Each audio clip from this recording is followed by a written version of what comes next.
So we have Scott Leinster here. Great to see you here. Great to see you too, Fred.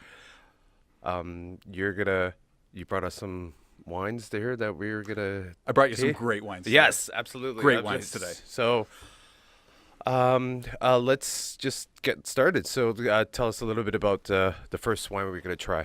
Well, what I've done here is I brought some wines that fill both ends of the spectrum. We got some really great wines that are at an approachable sort of price point, and then followed up with a wine that has a little bit of a higher price point, a little bit more of a specifically fine wine focus.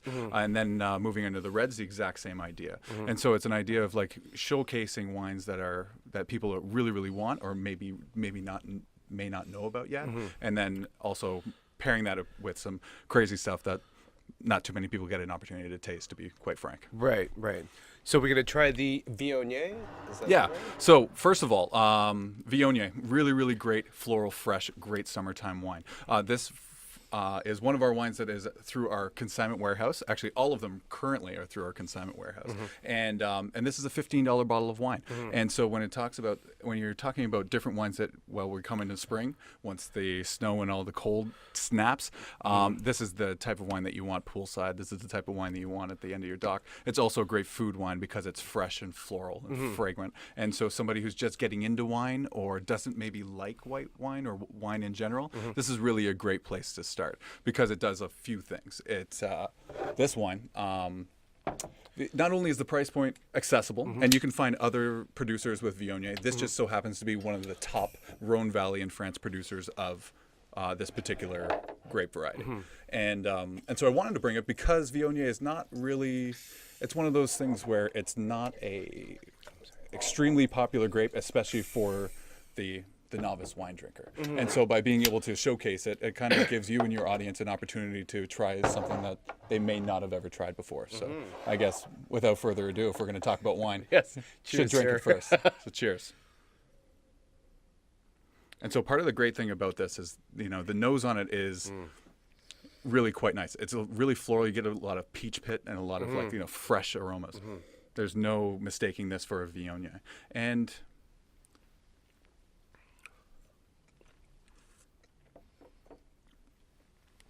there's not a person in the world that wouldn't like a wine like that. I found this wine when I was working at Barrena. They actually it actually sold a lot and just went off like hotcakes, which Yeah. was very similar to Pinot Grigio. Yeah. This was very famous with the women. Yeah. And they like to get into that, and If you like Pinot Grigio in the cheap and cheerful aspect of wine, it doesn't have too much complexity. You can drink it with food or on its own. This is a great way to go. And then also it's a wine that you can get at a really approachable price point. You don't Right. have to break the bank to have a really great bottle of wine, right. which in a lot of ways is part of the focus of our talk today, is by Yes. being able to showcase the world of wine, not only on both ends of the spectrum. And, Right. and so it's really a great place to start because as we progress through these wines, they're going to get a little bit more full bodied, and then they're just going to be keep getting better and better. Let's just say that. Would this compare to like a Pinot Grigio or a Riesling, or would you say Similar. it's in a class? It's in a class of its own. Like the great part is that the freshness and the fruit set on this wine is uniquely different than Pinot Grigio, different than certain types of Rieslings. You can find Riesling is a challenging grape because you can get bone dry to sickly sweet, and it's produced in a lot of the best wine growing regions of the world, including right here in Canada. And so so Viognier is kind of in a class in and of itself, but native to the Rhone Valley, and it is just a classic white grape from that region. And so get out there and try it. Yeah. You wouldn't be able to clone this grape. You know how some Sure. here. You can clone anything as far as grapes are concerned. It's just you run the risk of trying to find out if it's actually going to be something that works or not.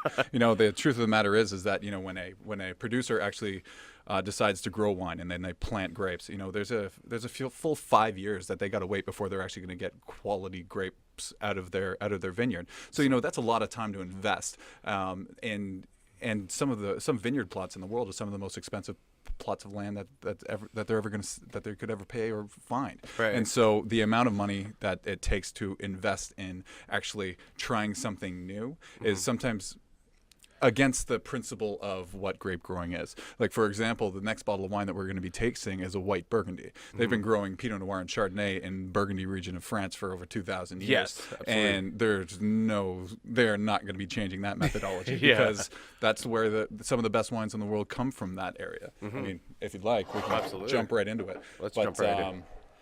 And so this white Burgundy, Chardonnay, or red Burgundy, Pinot Noir, is some of the most coveted wines in the world. The agency that I work for is Halpern Wine, and we focus on fine wine importation, and we have over 100 different producers with multiple wines. Louis Jadot, for example, you might notice by looking at the bottle, is really similar and to every other bottle that they produce. They have really great brand recognition in the fact that all of their labels look exactly the same. Yes. And they're one of the top producers in the area. But they, for example, make over 225 different wines, all of which I have access to. We don't bring in 225 wines at any given time, but it just speaks to the region of Burgundy in the fact that a different wine is produced in every specific commune, from Chablis in the north all the way down to Beaujolais in the south.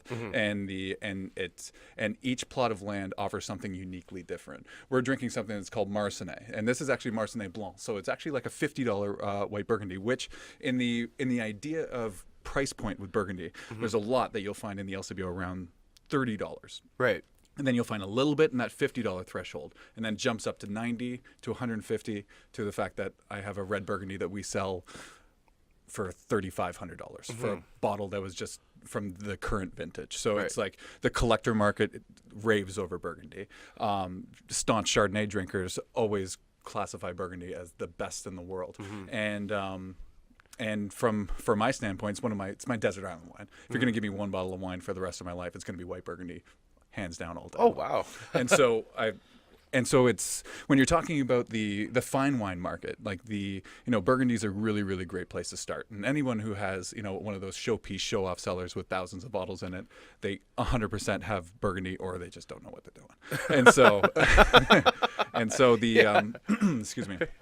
So, I mean, Louis Jadot, phenomenal producer. Marsanne, a really great dipping your toe into the idea of Burgundy itself. $50 is not a lot of money to spend in Burgundy, and the fact of the matter is that we have this in cases of 6, and it's a really great opportunity to taste something that's leaps and bounds different from the first wine that we tasted. So please feel free. Absolutely. Hey, cheers to you. Cheers again. And it does have that straw color. Yeah. So let me ask you this, Fernando. What's your favorite wine to drink? I know it depends on the. I think like if it's gonna be a nice summer day, so to speak, and I'm up north, I'd like to. I don't mind the actual Gewürztraminer. Yeah. I don't mind the. You like something that has a little bit of sweetness to it. Yeah, sweetness to it. You like a little sugar to help the medicine go down. Okay. But if it's just like regular drinking, I do like the Sassoloro or Sassoloro. I do like an Amarone, and I do like. So you like big and bold reds. Yeah, do like the Shiraz. Okay. But I remember loving the Sassoloro from Italy. I think it's one of my favorite wines. I don't know if it has to do with all those 3 masks on the wine label, but it's just nice and. Well, you know what? The great thing about wine is that it's a very uniquely individual experience. It's meant to be shared. Right. When you open up a really nice bottle of wine, you want it to enjoy it with those that you love. And that's part of the reason why I love wine. I mean, not only is it's romantic, there's a lot that goes into making a bottle of wine that costs $20, and there's a lot, probably even more, I'd say, that goes into a wine that costs $100, like the Sparino. And so the idea is that it can be uniquely whatever you want it to be. Now, I mean, to be quite honest, I mean, I started in my journey with wine and falling in love with wine with, just like you, Amarone. I had no idea wine could taste like that. As the years go on, and I'd rather not date myself, but as the years go on, your tastes change, and what you find more pleasurable is I started in Amarone, the biggest 17% alcohol wine that you could possibly get. North America, we're the only culture that drinks Amarone with food. It's a dessert wine. Italy and around the world. But our palates are just accustomed to big, bold flavors, high alcohol across the board, especially when it comes to reds. And so as time has gone on, my taste buds or my pleasure with wine and what I get the most out of has really changed drastically. Now it's the more delicate, it's the Burgundies of the world, it's the structure of the wine and what you get out of it, rather than just a big slap in the face as far as flavors. Yeah. So when I worked at Al Fresco's back in the day, I would have to say. So I started studying the wines. You know what I mean? Like I started. And I was studying the way waiters and the servers were actually selling the wine, and I would see the likes of Saint Superi, Rutherford Hill, Cuvée Cabernet, you know what I mean? Cakebread Cellars, and I was like, what is this? What's going on here? Yeah.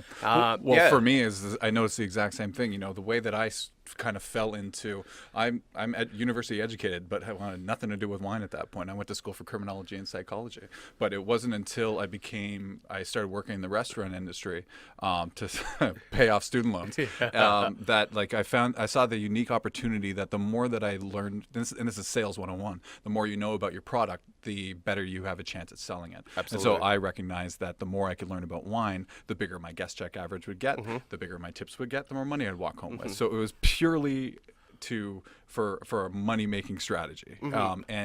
And what happened was that I had a really great mentor of mine in my life who was the general manager at the restaurant at the time.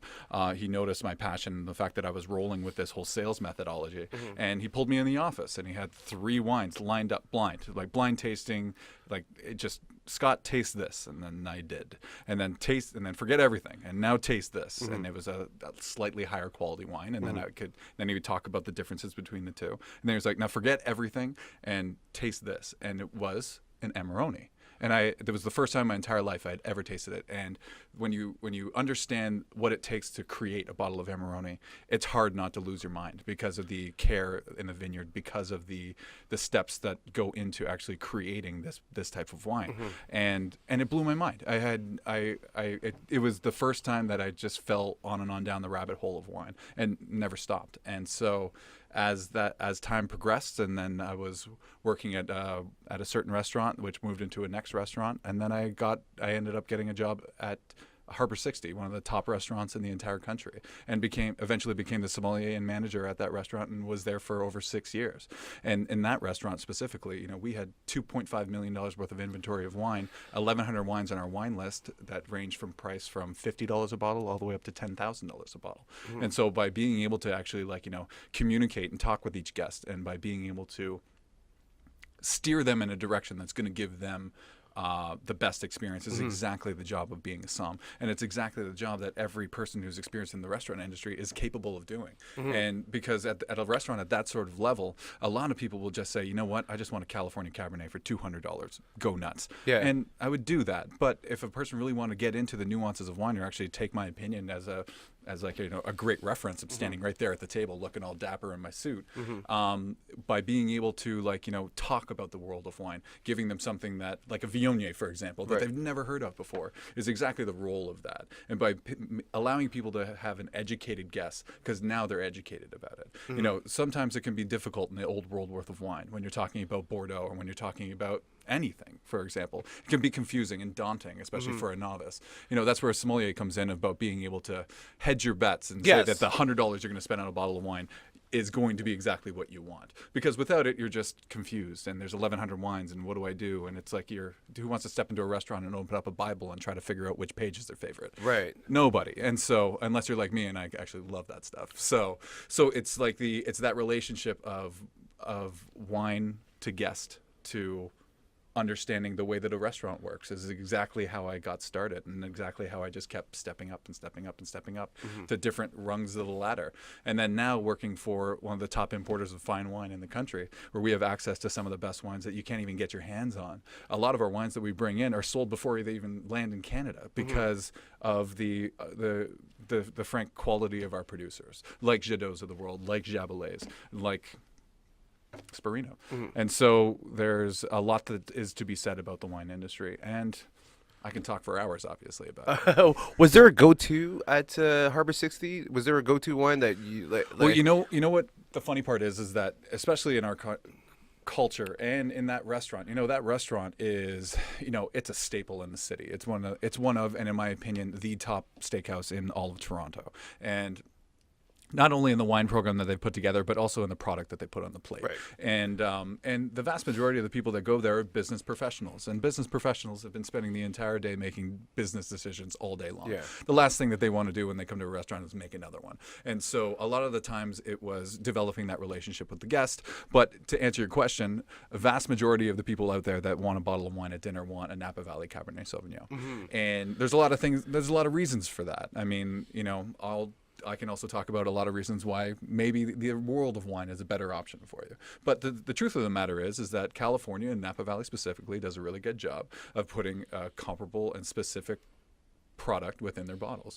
We're paying a lot for them, not only with just duties and everything else, and we pay a lot for wine in Ontario, but the truth of the matter is that when you want a bottle of wine, you know what a Napa Valley Cabernet Sauvignon is going to give you. For the most part, producer aside, you know the experience you're going to get. Mm-hmm. And so if you want to spend $200 or $1,000 on a bottle of wine, you want to make sure that the experience you're getting is going to be worth your money, because that's a lot of money to spend on anything, especially a bottle of wine that you're going to be sharing with 4 other people. So that means you're going to be having 2. And so it's about, and so the reason is that people want that is because they know exactly what they're getting. We touched on this earlier about how, French and Italy, they don't make it easy on the guest, or Old World in general, they don't make it easy on the guest. And Old World, let's just say to the guests out there that when you're talking Old World, you're talking French, Italy, Spain, and Germany. They've been making wine for as long as wine has been being made, and then the New World is basically everything else. And so the reason why they don't make it very easy on guests is because you actually need to know what region the wine is coming from to know exactly what grape is going into the bottle. Mm-hmm. So, for example, Chinon out of France, you got to know that it's Cabernet Franc in there. Mm-hmm. Unless you're me or you do your research, you're not going to know that because it's not printed on the label and you don't know what style of wine you're going to get. Mm-hmm. And so a little bit of education, and to be honest, things are moving in that direction. There's a lot of people that are getting into wine. The popularity of the Somm series documentaries on Netflix have grown exponentially as far as popularity. The size of vintages sections in LCBOs are getting bigger and bigger and bigger because people are recognizing that they can find a lot of value out of wines just even by having a price point of like $20. You can go into the vintages section and get a much better bottle of wine sometimes. Mm-hmm. And so cultures are changing. People are getting more educated, and people want to get educated because wine is fun. Wine is sacrament. Wine is communal. Wine is something that's meant to be shared. And when you start getting into wines and start realizing what you like and what you don't like, part of the fun is experiencing what it is that you do, finding those value bottles, and just having fun with it. Is it because the information is available for these wines now? People are actually doing the research. You know what I mean? People Rather are doing than back in the day where there was nothing really available. Well, just, I mean, just word of mouth, right? For example, there's two types of wine in Ontario. There's wines that you can find in the LCBO, and then the wines that you can't. And all of the wines we're tasting today, you can't find in the LCBO. The Submission has been in the LCBO before, and we'll taste it next. And the Marsanais has been there before, but it's not there currently. And so reason why in a lot of restaurants they steer away from wines in the LCBO is because right now you can grab your phone, scan the barcode in the back of the bottle on the LCBO app, and it'll come up with the price, what grapes are in it, the tasting notes, like that gives you the cliff notes of the entire what's in the product. Because without it, before it was judging a book by its cover. Oh, that's a very pretty, beautiful label. I think I'll drink that tonight. Yeah. And so now, people are becoming more educated. People know exactly what regions of the world that they like, whether it be Argentinian Malbec or whether it be Jackson Triggs out of Niagara. Mm-hmm. There is a wine for every person. Mm-hmm. And once you figure out what that is, people are also creatures of habit. So I know if I get a bottle of Submission Cabernet for $19, I know that every time I get that bottle of Submission Cabernet for $19, it's going to be the same. It's going to be excellent, and I'm going to love it. And so a lot of people get into that rabbit hole of, I know what I like, I'm just sticking with that. Just stick with that. And then there's the other side of the coin where, it's about the experience. It's about finding something new. It's about tasting something new. Mm-hmm. It's about I'm a geek, as far as wine is concerned. So, tasting something that I've never tasted before is almost more pleasurable than tasting something I've tasted 10,000 times. Right. And so that's what's unique about the world of wine is that there is no shortage of information, and there is no shortage of, no matter how much you study, no matter how down the rabbit hole of becoming a sommelier or becoming a master of wine or a master sommelier. You can't know it all because there's just too much information out there to know, and it gets tricky. So on that note, did Yeah. anybody make you sort of like did anybody give you a challenge while you were at Harbor 60 or like Oh, all the time. I mean, Yeah.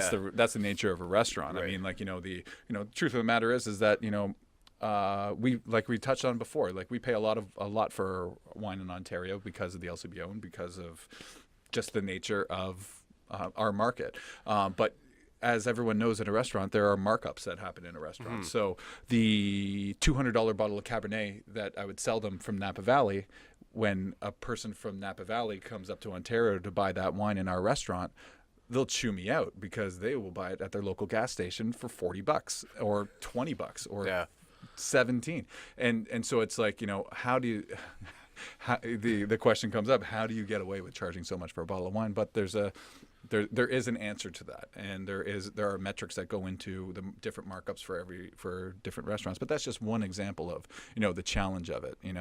At Harbor 60, one of the great things that allows me to make that role as well as it could is I had 1,100 wines to choose from. So if you can't find a wine that you're going to like on my wine list, then you're not finding wine. You better have beer.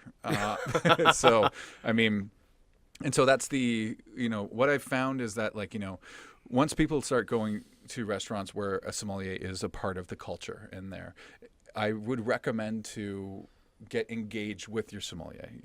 Use their expertise because it's there for a reason. It's not there to just get as much money out of your pocket. It's not. No. It's about navigating the wine list and giving you something that you may not know existed. Yeah. I mean, when a guest comes into the restaurant, I just like sweet wine. It's the worst thing that a som can ever hear because sweet from a rookie or a novice isn't what sweet wine is in the world of wine. So it's about getting all that information out of a guest and then putting together with them the experience that they're looking for. Yeah. And that's kind of part of the fun. everybody's got a different perspective. You don't want to seem like you're trying to rip them 100%. off. If a person wants to drink Amarone like you, I'm not going to tell you you're wrong, even though you are.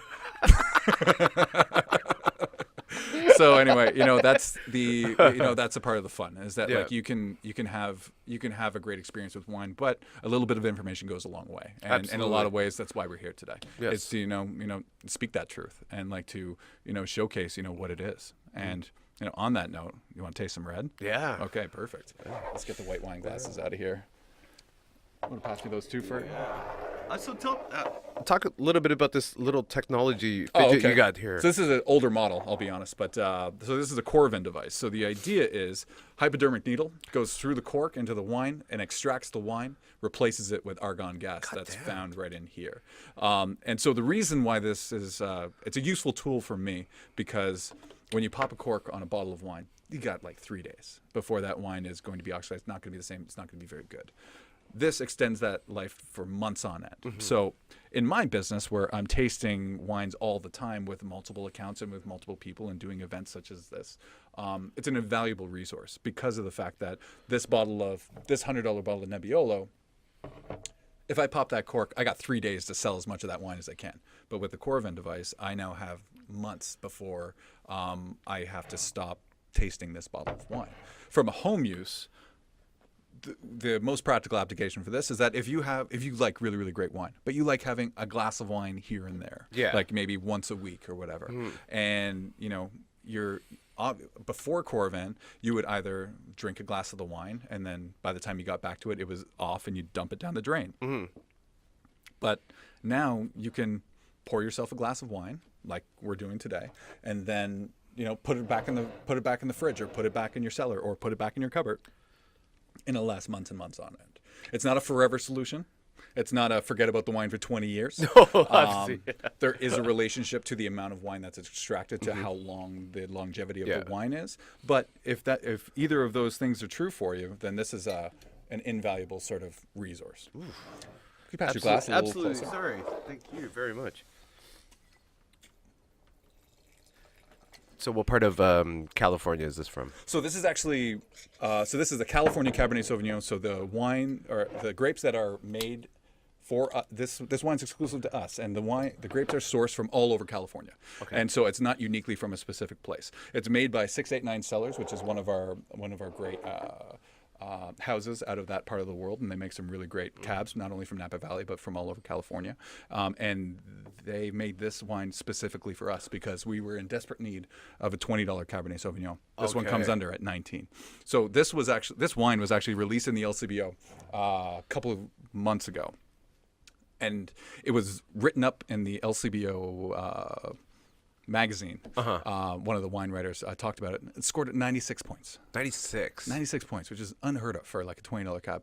We sold probably every bottle that we had in stock, which was thousands of bottles, in a weekend. We came back on Monday to voicemails off the hook, emails everywhere. We were shipping wine to every corner of Ontario. It was nuts. And once people actually tasted the wine, it got even more popular to the point where it was in LCBO stores and they would sell out. Like my guy Thomas down here at the Queens Quay LCBO, he was just, it was nuts the amount of wine that they were selling. And so it was fire sale. And the problem is and the reason why is because all of those McManus drinkers that are out there, all of those J-Lord drinkers that are out there, and two big, huge brands that make thousands of bottles of wine every year, they've been used to the same thing all over and over and over again.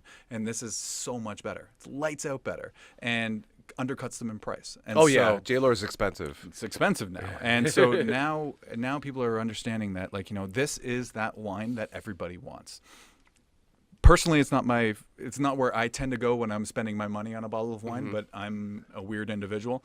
But having said that, it's got all big fruit. It's got a lot of, it's got the oak, it's got the weight, it's got the alcohol, it's got a well-balanced overall acidity, a well-balanced fruit set. Taste it. I mean, you'll know right off the bat. And so for the most part, you were talking about what is the wine that everyone goes to in a restaurant. This is the wine that everyone goes to in a restaurant. And yeah, I can sense that. It's there are more complex wines out there. Don't get me wrong. There are way more expensive wines than this. Don't get me wrong. But what this wine would not offend anybody. It's fruit forward. It's big. It's luscious.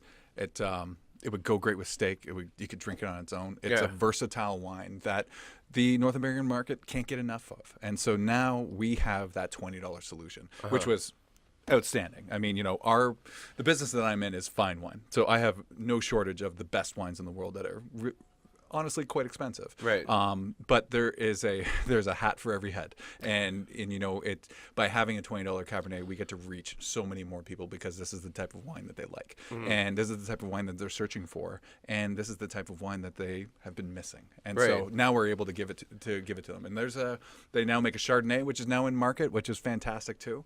And so it's quality wine at an approachable price for all of our guests. So what's happening? So what's happening to the ones like the yellowtails and Well, the truth of the matter is that Australia's been making a lot of wine, and I think they had their moment in the sun. Like mind the pun, but the truth of the matter is that they made so much wine and they pumped it out to everywhere on earth, is that the quality has kind of gone down. Don't get me wrong, there is amazing wines coming out of Australia. Don't get me wrong there. But I think from the value that people were finding out of the bottles of wine, it's much to that conversation of like education, and people's tastes are changing. Yeah. I mean, I'm finding specifically that most of the restaurants that I work with, they're not pouring Australian Shiraz as much as they used to.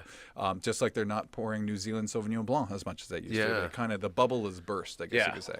Now we're at the end of the bubble of rosé. Rosé is crazy right now. Not now because it's minus whatever outside. Yeah. But once the summertime comes, people can't get enough of a rosé. And you'll notice walking in a LCBO, now there's a rosé section where 5 years ago nobody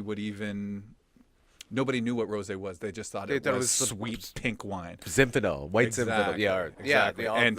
And that's why it never sold. But once you start realizing that you can spend $20 on a Provence wine from the southern France, and it's light, pretty, beautiful, and delicate. We represent Whispering Angel, the most popular rosé in the entire planet. Right.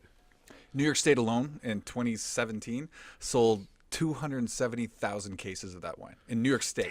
It's crazy what they were doing. And in Ontario, we brought in We brought in so much wine, and we could not fill the demand.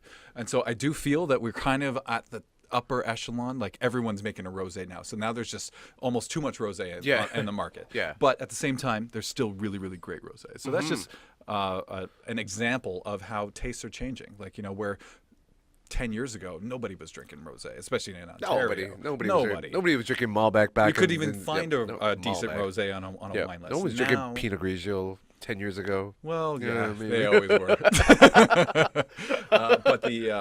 But therein lies the rub. Is that, like, you know, while taste may change, you know, what people enjoy is uniquely their own. And so, who am I to say that they shouldn't have a bottle of New Zealand Sauvignon Blanc? I'll have a bottle of Sancerre every day of the week over it. Oh. But you know what? That's for me. It's not for you. And Yeah.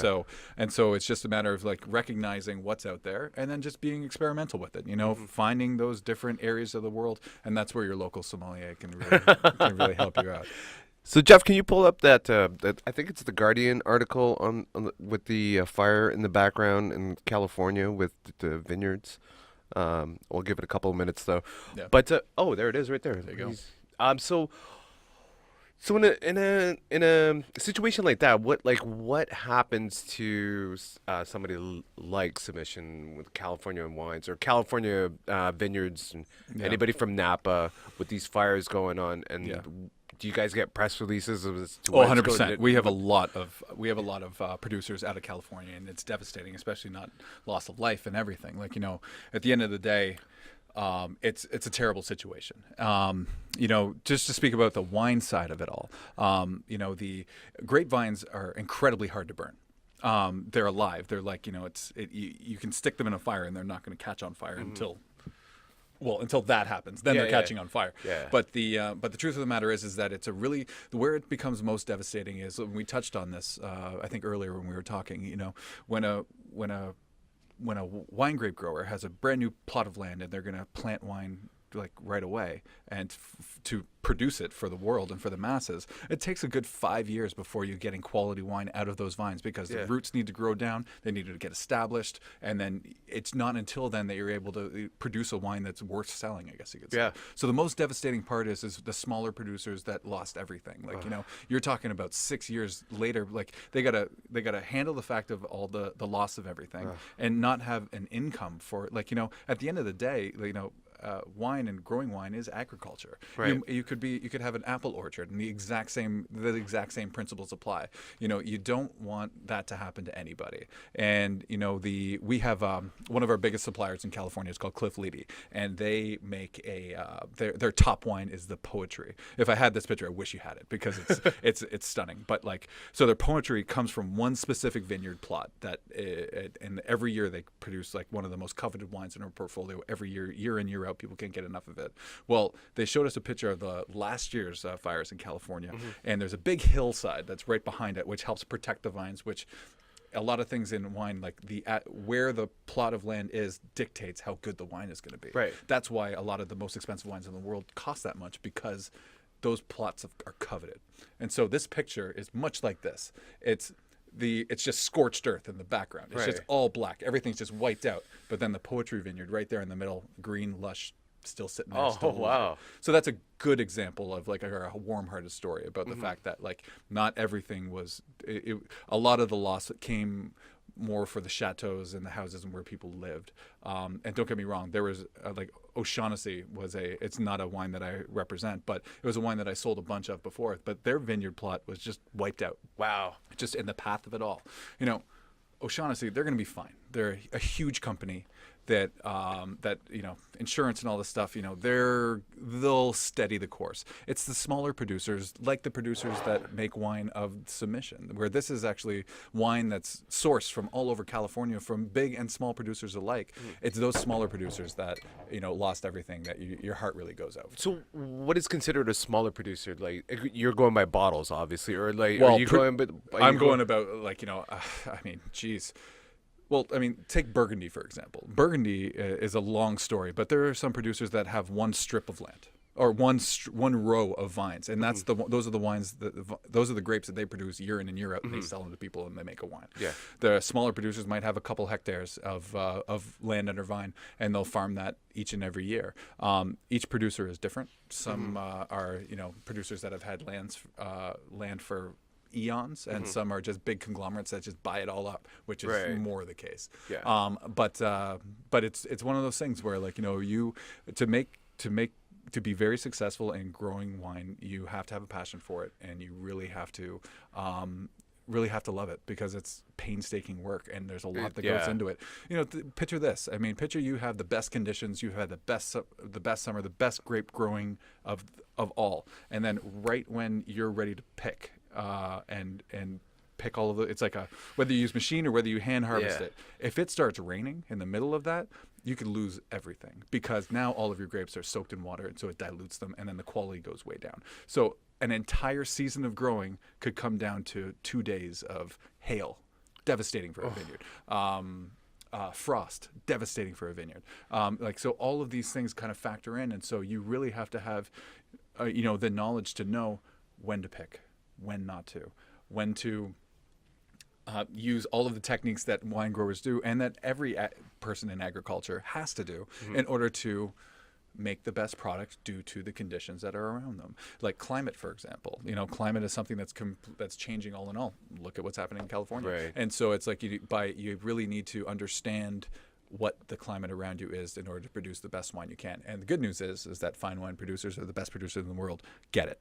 And they won't get it every single year, because trial and error. Even the best screw up sometimes. Even Michael Jordan missed a shot. Yes. But the truth of the matter is that, like, you just have to have, if they have that passion, then they're gonna make it. The wine's gonna come. Yeah, they're through, gonna survive. like the last wine we're gonna taste.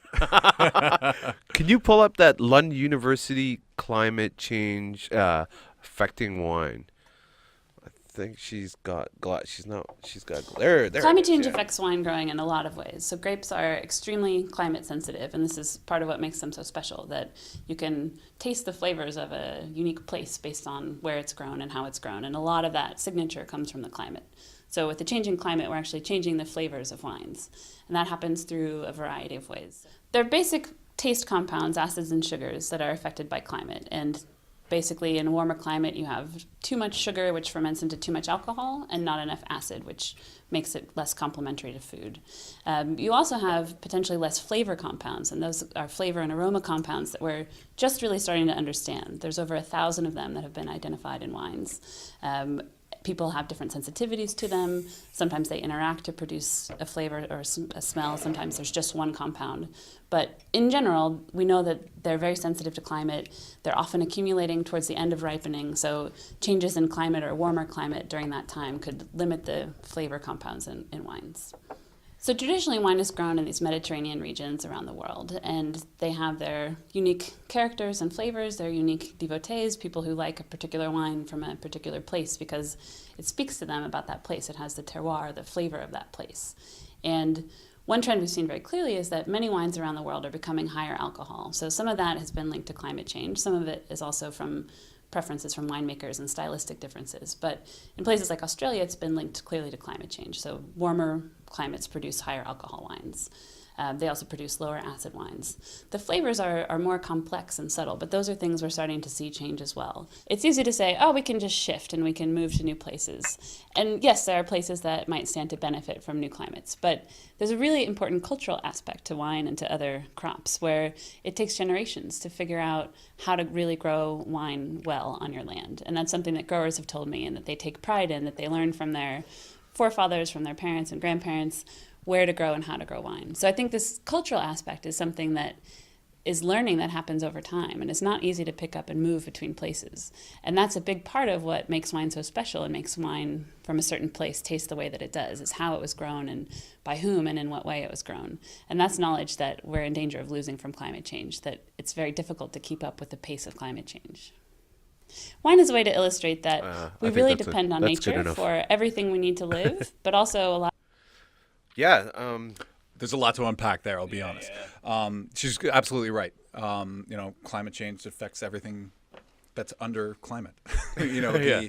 the truth of the matter is that, and I was speaking with this actually with the export director Siegfried Pick from Louis Jadot just the other week when we had dinner, and I brought this up because it's one of those things where, you know, the thought that where someone has been growing one type of grape forever, now as the climate gets hotter and hotter and hotter, is that still necessarily the right place to grow the same grape? And the truth of the matter is that yes, it is, because it's linked to the soil, it's linked to the land, it's linked to the overall climate of where it's been established. And every winemaker, no matter where they live, deals with fluctuations in their climate based off of vintage to vintage to vintage. You could go from having like a cooler vintage to a warmer vintage back to a cooler vintage, and the fluctuation is 1 or 2 degrees in either direction or year after year. That's what winemakers have to do all the time. It will change the structure of the wine based off of the changing of the climate. But when you're dealing with the fact that you have to make the best wine possible based out of the conditions that you're given, then that's exactly what being in agriculture exactly is. I mean, like, you know, there are changing theories, like, you know, for example, Champagne. So Champagne has to be grown and in the Champagne region of France. That's the regionality. There's it's dictated that you can't call something Champagne unless it comes from Champagne, and that's always going to be the case. But what they're also noticing is that the reason why Champagne is so good and why it's so coveted and why it's grown there is because they have a very high chalky soil composition from the Champagne region of France. But you know who else has that? Just on the other side of the river in southern United Kingdom. So now a lot of the Champagne houses are actually making wine out of southern United Kingdom because they have very similar soil types. They'll never be able to call it Champagne, but what they call it fizz. Can you believe it? They call it fizz. Champagne fizz. They call Or it is just fizz. I mean, fizz? why the British do it like that? I mean, maybe know. they should exit. But anyways, the point I'm trying to make is that you can grow and make, now that it's opening up the world to different areas where you can grow wine and grow quality wine. Look at here in Ontario. Our wine industry is quite young, but it keeps getting better and better and better over time. And 100%. that might be because of climate change. Things should get warmer, and just like the lady said, I don't remember her name, sorry, but you know, as it gets warmer, we can get more. It gets hotter, we can extract more alcohol, and we can grow different grape varieties. 100% true.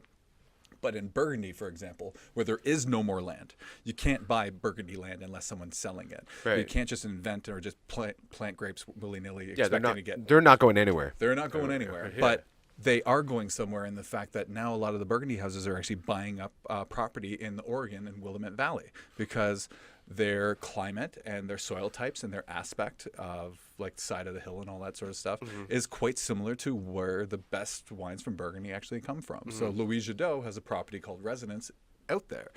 You will find that a lot of the houses are actually buying up land because now they're producing a wine out of Oregon where, much like us, their wine industry is quite young. They haven't been making quality wine for quite a lot of time. So there is something to be said about that, but it's honestly a challenge that winemakers face year after year anyways.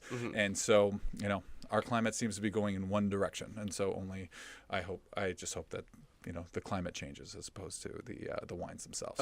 So does the ice wine that's produced here in Niagara, is that changing at all because of climate change, or is it still no, because we are no? a cool climate region. We can Yeah, make ice we're wine. good. We're good.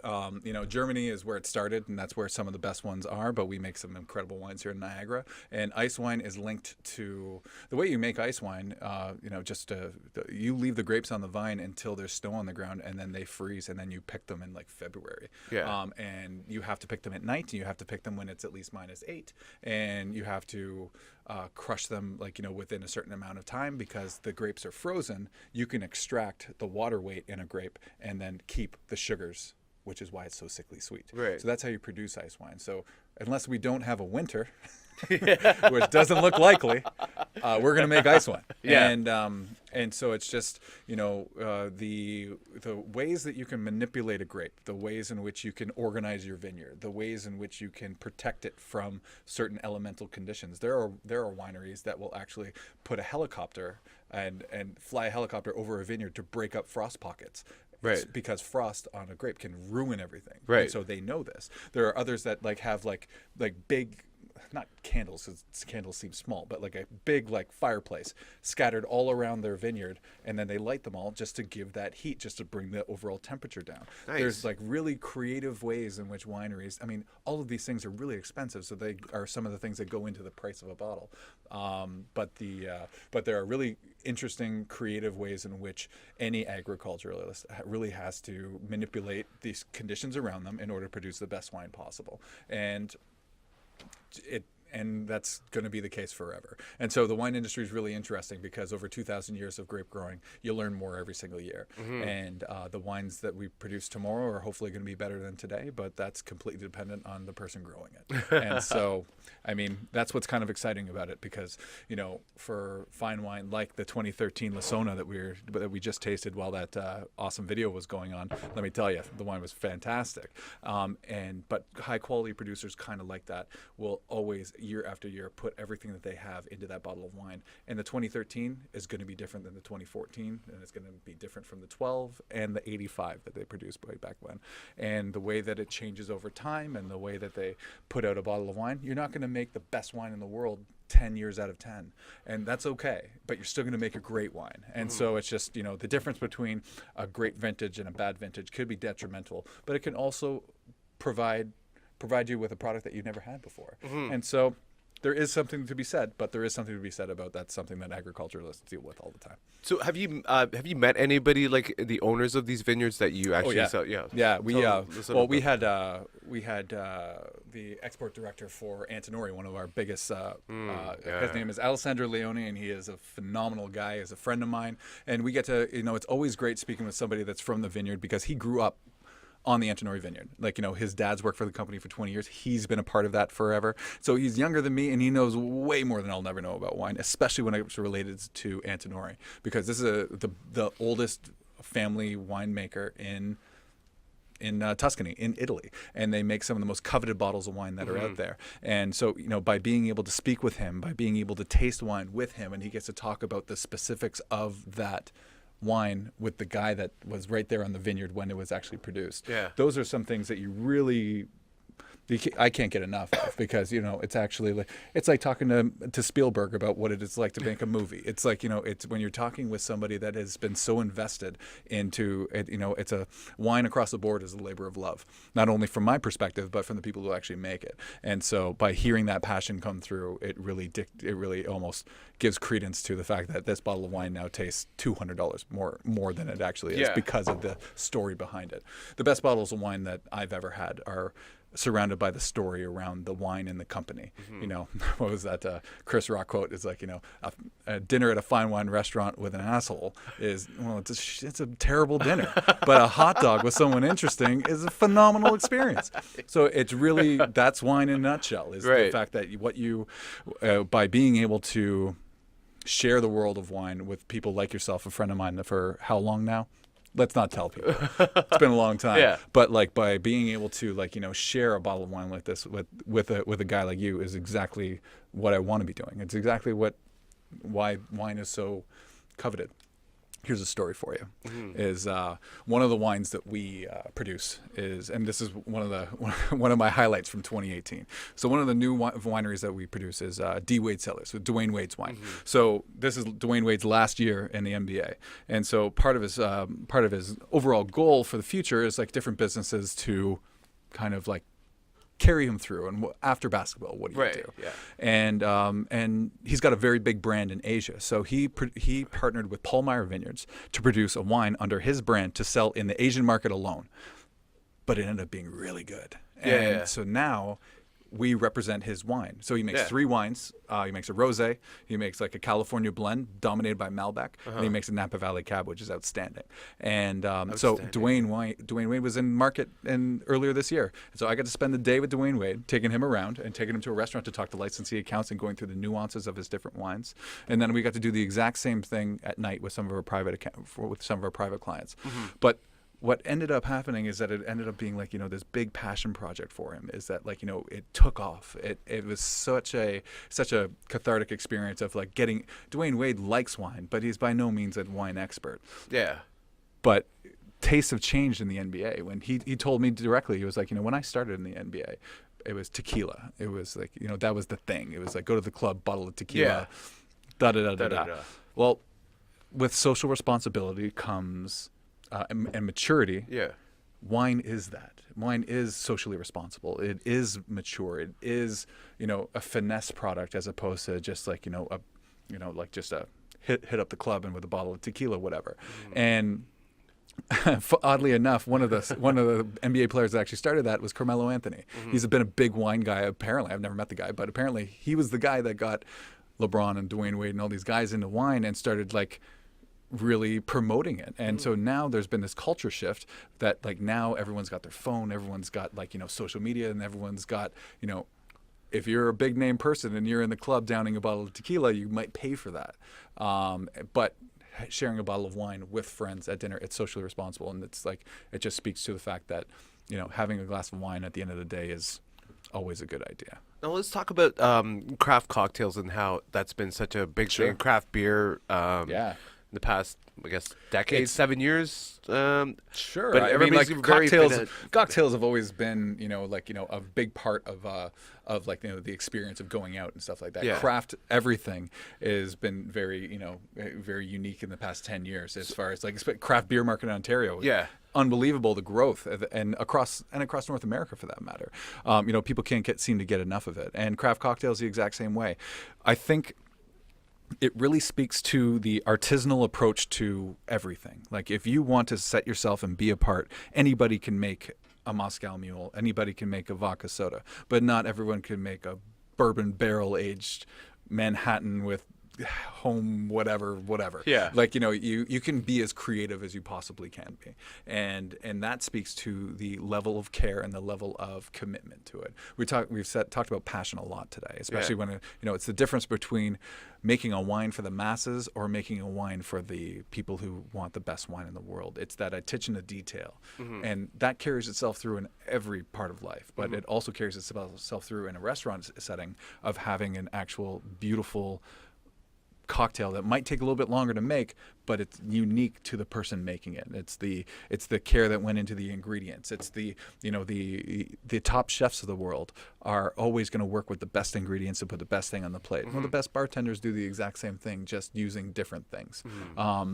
And so you'll find cocktail bars opening up all over the place and putting their unique spin on from classics to originals to whatever the case may be. And there's always going to be a market for, and to be honest, in restaurants, you want to set yourself apart. You want to set yourself and make yourself uniquely different, or just unique to what it is, the concept you're putting on the table. Every restaurant is going to be has to be like that. So that's good for the wine industry, though. 100%, right? 100%. Yeah. Wine's not going anywhere, neither are cocktails. It's two sides of a different coin. But you can build a cocktail using wine. You can build a cocktail using sake, and and so there's different ways in which you can promote that social responsibility with also having a good time and making the best spirit you can possibly put in front of you. And I guess anybody who's passionate, it will come through in their end product, and people will go there, and that restaurant will succeed. So talk a little bit about the sommelier program. Sure. So how does one become a sommelier here in Toronto, or do you have to go to the States to be a sommelier? Nope, you don't have to go anywhere. Like the truth of the matter is that most people will, when they start on the path of being a sommelier, it usually starts in the restaurant. Excuse me. It usually starts in the place where you find all the wine. Okay. Like, just to be completely honest, you don't. I didn't spend a minute in a restaurant before I went to university, which is probably why I never went to wine school. But the truth of the matter is that that's usually where it starts, and then it kind of blossoms from there. There are different programs there's a program at George Brown to offer like a wine professional course. There is a certain company that I actually started with, which fell by the wayside just because they didn't have their stuff together. Yeah. But then I took the WSET program through IWEG, IWEG, which is based right here on Yonge Street, right across from the Eaton Center. They have a great classroom, a bunch of wonderful teachers, and that's where I went and did my studies, and then got my pin and did the whole thing. And so And that's a program, the WSET program, that's offered worldwide.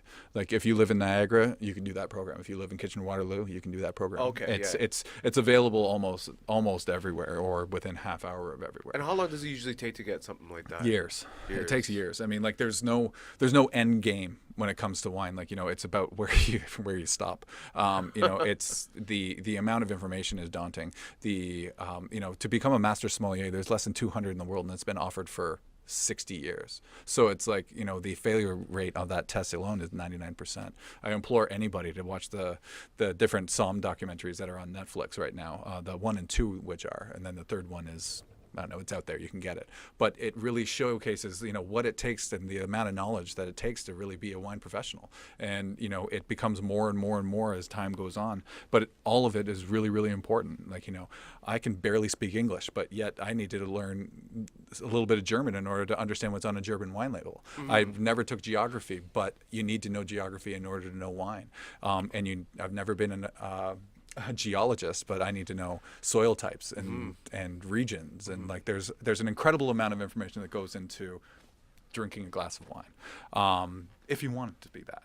And so it's intimidating, but it's not intimidating if it's a passion of yours, if it's something that you want to follow. Mm-hmm. So and to be honest, I would implore every person out there, no matter how much you want to get into wine, or even if you have no interest in getting into wine, take level 1 WSET course, because it will open your world to what wine can be. It'll do something like this, of tasting grapes you've never tasted before, from regions you've never heard of before. And a little bit of information goes a long way in the wine world. And people are recognizing this. And at the same token, you get to learn all this information and you get to drink wine at the same time. And like, it's a tasting course. Let's get that correct. It's not a drinking course, but but it allows you to open up your world, so that now when you walk into the LCBO, it's a fun experience, because you have a little bit of knowledge to help carry you through trying to find what it is you need. Mm-hmm. And are they still doing Scotch at the same time? Oh yeah. There's unique programs for beer. There's unique programs for champagne alone. There's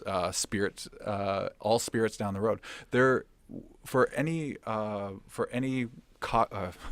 spirit or wine or beer, there is a class dedicated to. I'm sure there's a class out there dedicated to just IPA.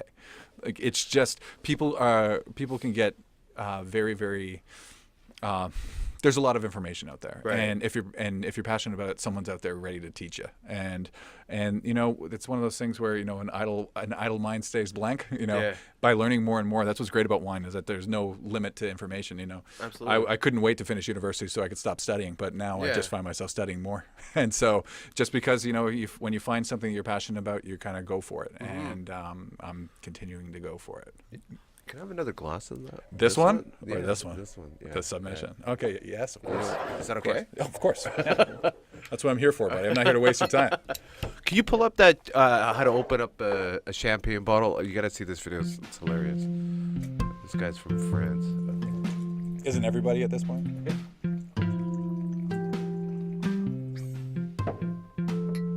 then I'll ask the question after this. Thanks, man. You're welcome.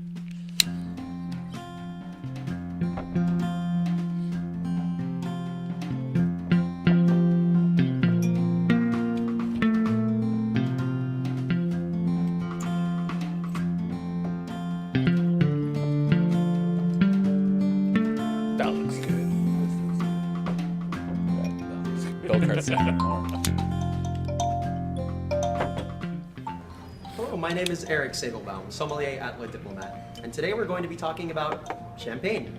Most importantly, how to correctly and ultimately safely open a bottle. So there's a technique to this. Don't open that one. It's not just about elegance, not just about celebration, but also really about safety, because basically this is a loaded gun.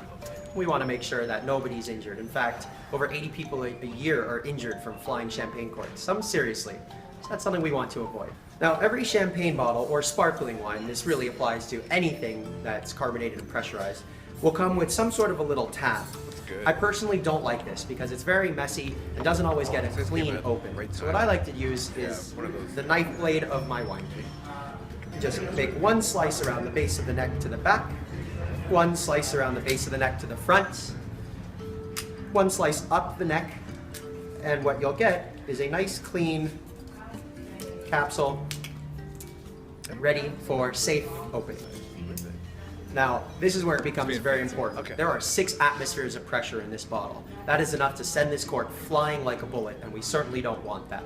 So from this point in, the most important element of keeping this a safe operation is your thumb never leaves the top. A lot of people like to take the cage off. Really, not only is that an unnecessary step, but frankly, it's dangerous. So what we're going to do is we're going to place our thumb right over the top. We're going to find where the cage is twisted. We're going to bend that out, and we're going to untwist it. There's a great debate about how many twists are in a champagne cage, known as a muselet, if you really wanted to know the name of it. Generally speaking, some say 5, some say 6. Really, it's 5.5, but who's counting?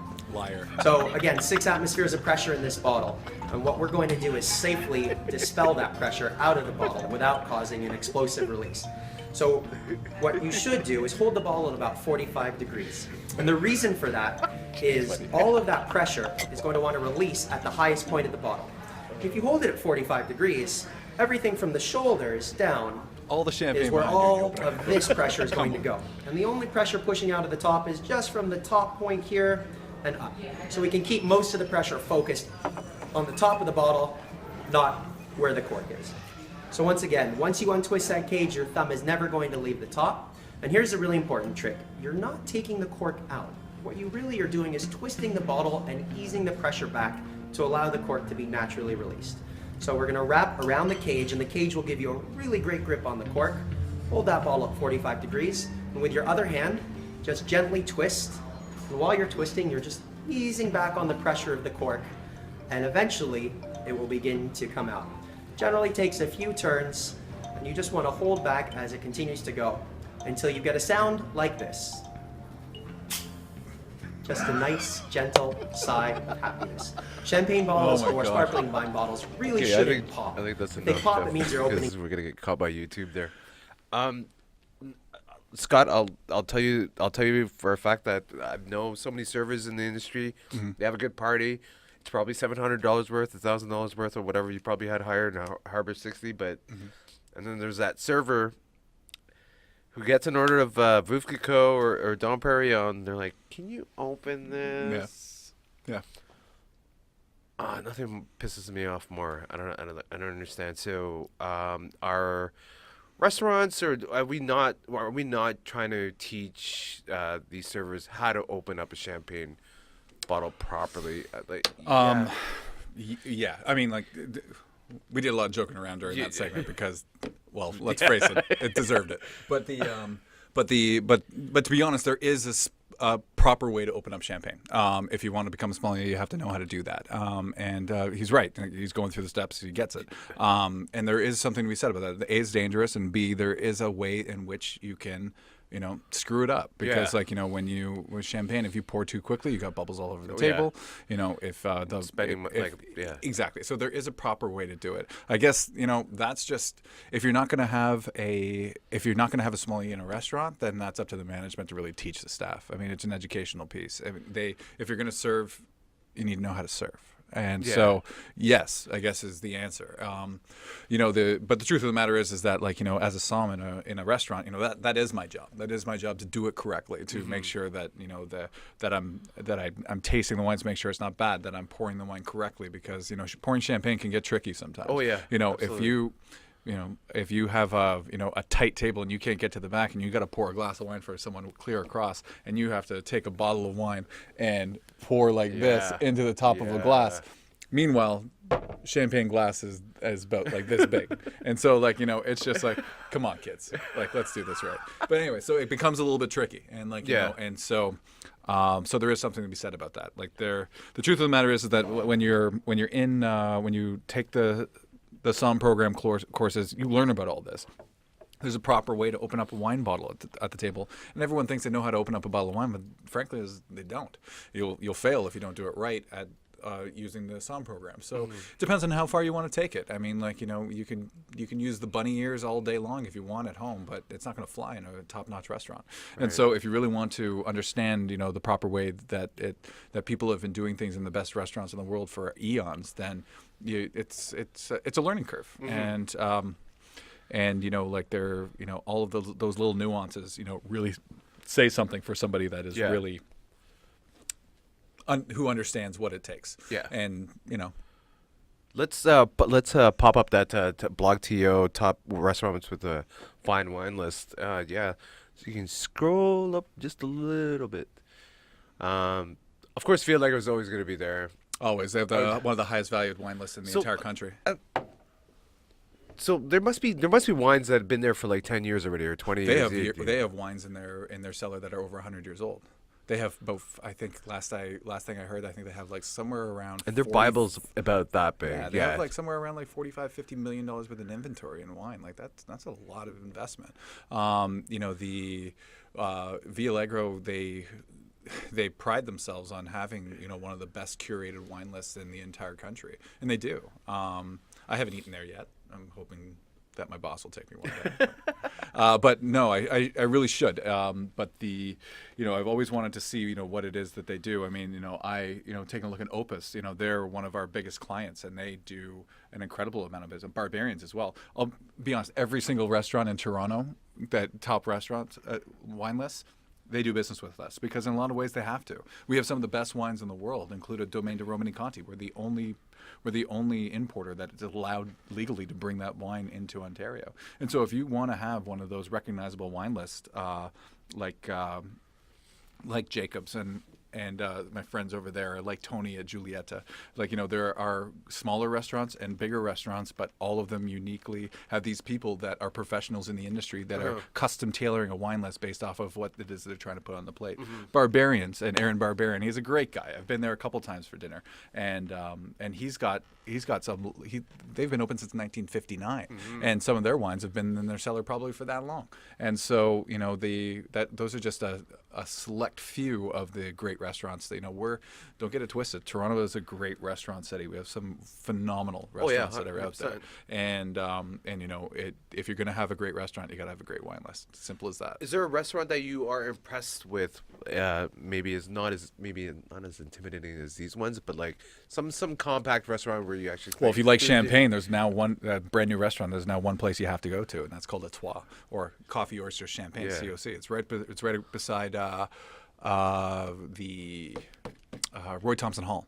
They have one of the best champagne lists in the entire city now, and they're brand new. And not to give away the surprise, but it's two restaurants in one, and it is an experience that is unmatched of what it is that you get. It is, Coffee Oyster Champagne right in the front is like right in the middle of like that entertainment district with people like are going in there for a cup of coffee on their way to work, and they have great champagnes, and it's beautifully laid out with all of their champagnes there. But then it's also a 1920s inspired French Parisian like speakeasy. That is in the back, that you go through a false wall that has a 1920s butler there at the front. Like it's an experience that you've never had before. And it's so like things like that are like, they're a new restaurant, but they've put together an unbelievable champagne program. They put together a great wine program, and it's an experience that you've never seen before. Once you step into that place, you just immediately get transported to something that has never existed in Toronto. So I mean, for example, that if you want one of the most undervalued wine lists in the entire city, the CN Tower.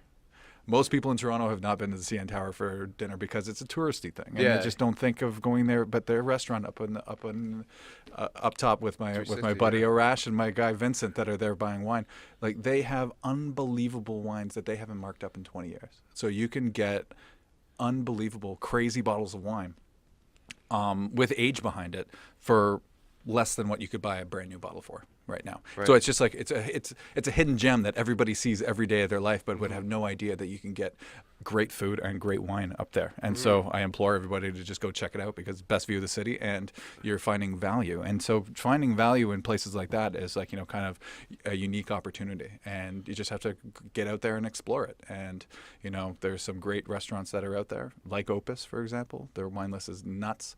For a guy like me, I just go there and play. I can't afford it, any of it, but I play anyway.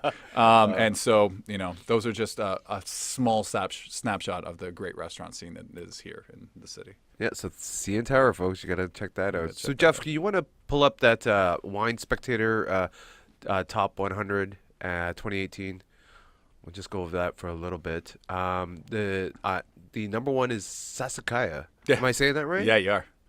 2015 vintage in Tuscany is one of the best in the entire world. Like, that blow me away. That would never, like, that would always be like at the restaurant I would work at. Let's say, for example, Reds, which was like, I don't know, a long time ago, but they would have that on their cellar sheet. So And Sassicaia this- is, for example, Sassicaia, Ornellaia, Solaia are Tinanello. Tignanello is Tignanello, is like the other wine of the Antinori family. yeah. Like those wines, those three wines that topped the Solaias of the world, rated 100 points for the first time by Robert Parker in its history. One of the best vintages that they've ever had. And so the 2015 vintage of all of those wines, you can't find it anymore. It's sold out immediately, and we're not going to see it again. And so all of our private clients from Halpern Wine scooped it up, as many bottles as they possibly could. And there is a reason why it's number one, because it's A, that good, and B, people are jumping over fences to try to find it. God, that's outstanding. Yeah. That's outstanding.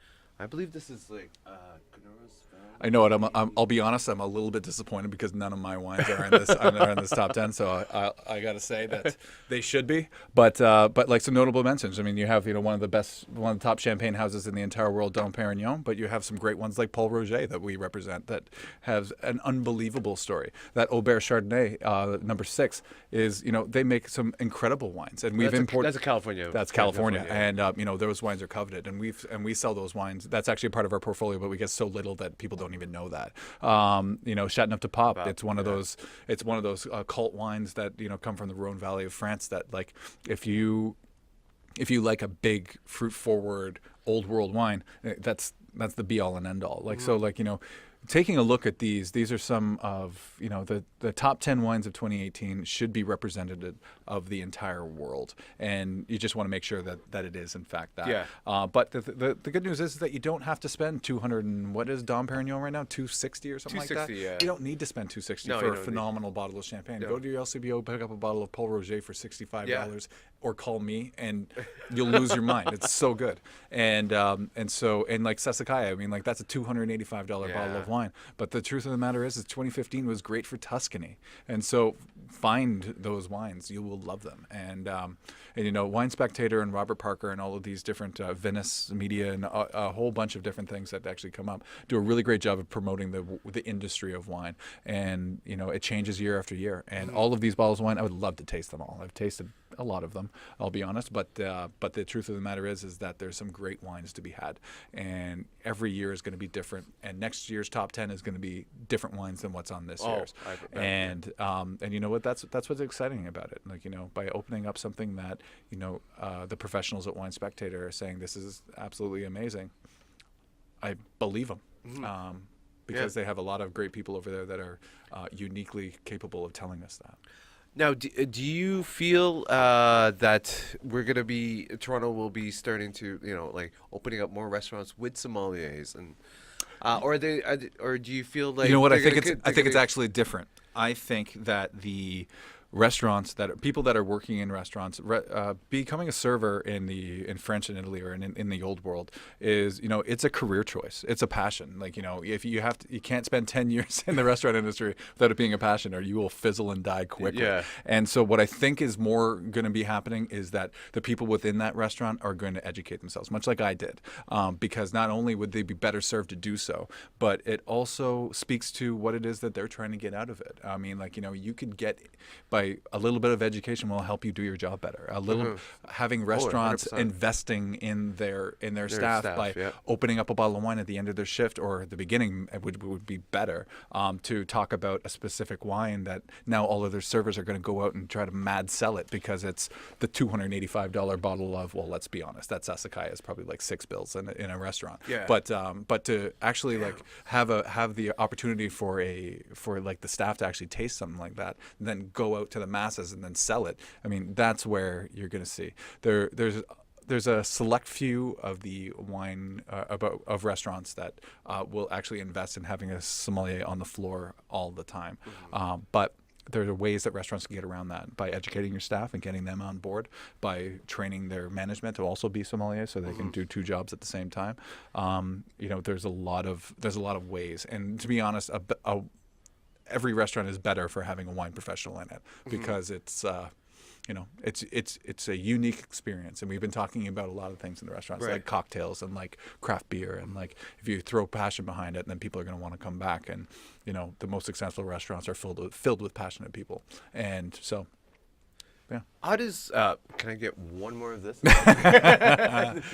my God, you're the best. You're the best. So I love your program, FERNTV, by the way. thank you. Yeah, these podcasts have been great, especially around TIFF time. Around TIFF time, there's only one person to speak to, and that's Fernando Fernandez. The man so nice that he named me twice. Thank you. Thank you. My pleasure. So, in closing out almost, how does one, for those who wanted to become a wine rep, and a lot of people who come from the restaurant industry jump into becoming a wine rep. Yeah. So, can you lay down how does one become one, and then It's a journey. Yeah. For me, it was a long time coming. I actively pursued a role in my industry of fine wine sales for a couple of years. Excuse me. Lunch is catching up with me, but the most important part is that yes, a lot of people move from restaurants into rep jobs, but one thing that you need that the restaurant does a great job at is by training people to be able to speak with every segment of the population quickly and contently. When you're in the world of being a rep within a wine industry, you really need the unique ability to A, speak to the level of the wines, and B, have the sales acumen to be able to do it effectively. Because for me, my journey included a couple of years with intense sales training at TELUS, and so that is not wine, but it is high pressure sales environment, and so like that speaks to what it takes to be a wine rep, because it is sales, and so you got to be prepared for that. Yeah. So I guess it's a combination of both. I mean, you can't be 100% into wine sales without loving wine and loving sales. So understand those two aspects of the business. Two different worlds, yes. Two different worlds Yeah. altogether. And neither. Yeah. the best part is that what I love about the restaurant industry is that the people that are within it. Because anybody who's never worked in a restaurant has no idea what it takes to work in a restaurant and how to do it effectively. Yeah. And employers, I hope, are and continue to be are recognizing the skill set that working and being in the restaurant industry brings for you. Hard work, determination, being able to wear a smile on your face no matter the most irate of customers, and giving them a great experience no matter what the conditions. All of those things are applicable to every segment of the population, every segment of business. It's just about, to be honest, knowing. Don't get into wine sales if you don't like wine. Just like don't get into any Shoe sales if you don't like shoes. Yeah. Exactly. If you're passionate about what you do, you never work a day in your life. So just understand that if you're going to pursue something in the wine business, take level 1 WSET, man. Yeah. I'll say it again. I mean, it's it'll serve you in life. Have you ever been to a wine tasting as a novice? Yeah. As a novice, if you walk into a place and people are swirling glasses saying this smells like cardamom and dried violets and crushed this and cedar plank, whatever. I mean, those are all terrible descriptors, by the way, just FYI. But and by no means relate to any of the wines we just tasted. But regardless, it can be intimidating because you feel like it's a whole other language. And by taking the course, even level 1, it allows you to understand and speak it at least a little bit. And that'll serve you in a lot of different functions, especially when wine is always a part of dinner. It's a part of food. It's a part of life. Culture. Part of culture and life. So it's I would implore everybody to go for it, and then from there you can decide if it's something you're into. Then take level 2 or don't. And it's really it's a skill set that is really, really valuable, and especially in the business community. Yes. It'll help you. Yeah. It'll help you in your life. You heard that. So thank you very much, Scott. Fernando, my pleasure. Thanks for having me. Thanks for bringing in these wines and having me taste them and having me enjoy them. And I can't thank you enough, my friend. Thank you so My pleasure. much. Now me and you can get out of here and drink all of these wines. How about that? Thank you. All right. Thank you.